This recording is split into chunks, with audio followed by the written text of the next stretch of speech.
এই গাইস, চলো গাজরের হালুয়া বানাই, দেখাই কিভাবে বানাচ্ছি। তারপরে তোমরা আগে প্রথমে গাজরগুলোকে ছিলে গ্রেট করে নিবা। আমার তো শরীরে জোর দিয়া ভাই, আমার হাব্বত উঠে গেছে, গাজরের উপরে জিদ উঠে গেছে আমার। তারপরে এখানে আমি চুলামি ট্রিক্স ইউজ করব। কি ট্রিক্স? তোমাদের কাছে ঘি থাকলে ঘি দিবা, আমার কাছে কোনো ঘি নাই, আমি গরিবস তাই। তো আমি দারুচিনি দিয়ে দিচ্ছি, দারুচিনিটা পুরো ঘিয়ের মতো স্মেল দিবে। তারপরে আমি এগুলা গ্রেট করা গাজরগুলাকে দিয়ে দিচ্ছি একটু একটু করে। তারপরে এটাকে নাড়াচাড়া দিয়ে নিব, ভালো করে সুন্দর করে নাড়াচাড়া দিতে হবে কিউট করে।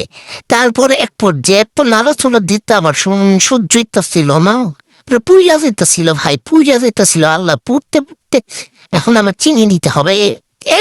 চিনি দিতে হবে রে, চিনি ইচ্ছা মতো দিতেছি ভাই। আমার মতো একলা আমার পিটাইব। কিরে ভাই, কিরে কিছুই হইতেছ না কেন? আল্লাহ রে আল্লাহ, আমি তো চুলোই জ্বালাই নেই। কি রে, চুলা বন্ধ করলো কেডা? জিনবুত আছে নাকি? জিনবুত? উফ, চুলা জ্বালাই নিলাম। গাইস দেখো কিভাবে কি কত ভুল মিস্টেক হইতে পারে না, মানুষ মাত্রই তো মিস্টেক, যাই হোক। তারপরে আমার কাছে আধা লিটার দুধ ছিল, আমি ওটা ঢালতে ঢালতে ছিল না। আজকে বেশি বিশ্বাস করে বলতেছি, যা একটু রেখে কি করবো, পুরোটাই ছেলে দিব না, পুরোটাই ছেলে দিই যা।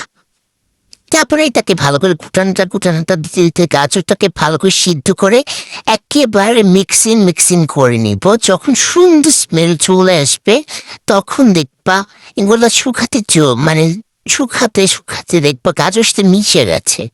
তারপরে আমার মতো গুঁড়া দুধ দিয়ে দিবা, গুঁড়া দুধ দিলে স্মেলটা খুবই ভালো আসে।